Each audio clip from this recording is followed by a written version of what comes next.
नमस्कार दोस्तों, आज हम आपको बताएंगे दाऊद कैसे बना जुर्म की दुनिया का बेताज बादशाह। 1993 में देश की आर्थिक राजधानी मुंबई सिलसिलेवार बम धमाकों से दहल गई थी। इस आतंकी वारदात में 257 लोगों की मौत हो गई थी और करीब 800 लोग घायल हुए थे।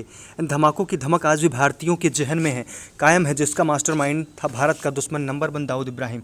एक जमाने में बॉम्बे अंडरवर्ल्ड के बेताज बादशाह रहे इस डॉन को देश की पुलिस आज भी ढूंढ रही है। इसके पीछे इंटरपोल की पुलिस भी पड़ी है, जिसने इसके खिलाफ रेड कॉर्नर नोटिस भी जारी कर रखा है। ऐसे में जानना दिलचस्प रहेगा कि कैसे मुंबई की गलियों से निकलकर दाऊद इब्राहिम का नाम एक लड़का अंडरवर्ल्ड का बादशाह बन जाता है। पिता पुलिस में थे, फिर भी ऐसा क्यों हुआ? दाऊद इब्राहिम का जन्म महाराष्ट्र के खीर रत्नागिरी में हुआ था। पिता इब्राहिम कासकर पेशे से पुलिस में थे, हेड कांस्टेबल थे। बावजूद इसके उन्हें अपने परिवार का खर्च चलाने में परेशानी होती थी, क्योंकि उनका परिवार बड़ा था। शायद यही वजह रही कि दाऊद को बचपन से ही जल्द पैसा कमाने की ललक थी। उसे किसी भी तरह से बहुत सारे पैसे कमाकर अमीर बनना था। इसके चलते उसने 9वीं क्लास के बाद से ही पढ़ाई करना छोड़ दिया और आपराधिक गतिविधियों में लग गया।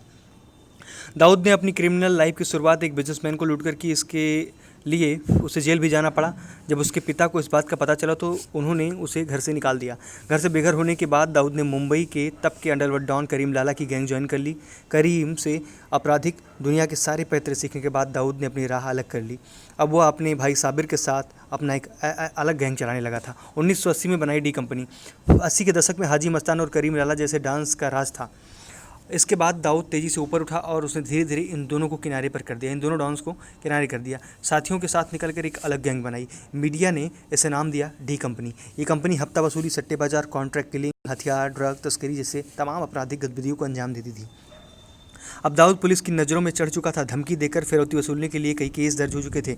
जेल में उसका आना जाना शुरू हो गया। इसी बीच उसने चुनौती देने के लिए मान्या सुरबे नाम का एक और बड़ा डॉन खड़ा हो गया। दूसरी तरफ अफगानिस्तान से आए प्रवासियों द्वारा गठित पठान गैंग की नज़रों में अखरने लगा था। उसने मान्या के साथ मिलकर दाऊद के बड़े भाई की हत्या कर दी और शुरू हुई खूनी गैंगवार।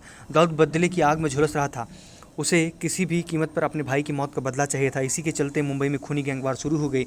इस गैंगवार में पठान गैंग और मान्या के बहुत से साथी या तो मौत के घाट उतार दिए गए या फिर डर के मारे दाऊद की गैंग में शामिल हो गए। किंतु दाऊद ने के भाई का कातिल मान्या अभी भी उसके हाथ नहीं चढ़ा था। मान्या दाऊद से तो बचता रहा, लेकिन मुंबई पुलिस से नहीं बच पाया। 1982 में मान्या इंस्पेक्टर इसाक की गोली का निशाना बना और इस तरह उनके एनकाउंटर से दाऊद को सुकून मिला। जब पुलिस ने कसा शिकंजा, मान्या के एनकाउंटर के बाद इस तरह से दाऊद के सारे विरोधी गैंग समाप्त हो चुके थे या फिर उसके साथ आ गए थे। इस दौरान हाजी गैंग के खात्मे के बाद हाजी मस्तान ने अपनी राह बदलते हुए राजनीति में कदम रख लिया। ऐसे में अब मुंबई में सिर्फ एक ही डॉन था, दाऊद इब्राहिम। उसका खौफ लोगों को चैन की नींद सोने नहीं देता था। मगर अब मुंबई पुलिस दाऊद के पीछे हाथ धोकर पड़ चुकी थी और वो उसके रडार में आ गया था। पुलिस के कसते शिकंजे से परेशान होकर वो दुबई चला गया और वहाँ से अपना गैंग ऑपरेट करने लगा। बॉलीवुड और क्रिकेट से कनेक्शन। कहा जाता है कि तमाम आपराधिक गतिविधियों के साथ ही दाऊद ने बॉलीवुड की कई फिल्मों में पैसा लगाया और क्रिकेट में भी अब वो दखल देने लगा था। उसे कई बार दुबई में क्रिकेट स्टेडियम में देखा गया। पुलिस के मुताबिक दाऊद मैच फिक्स करता था और उस पर सट्टा लगाकर करोड़ों का मुनाफा कमाता था।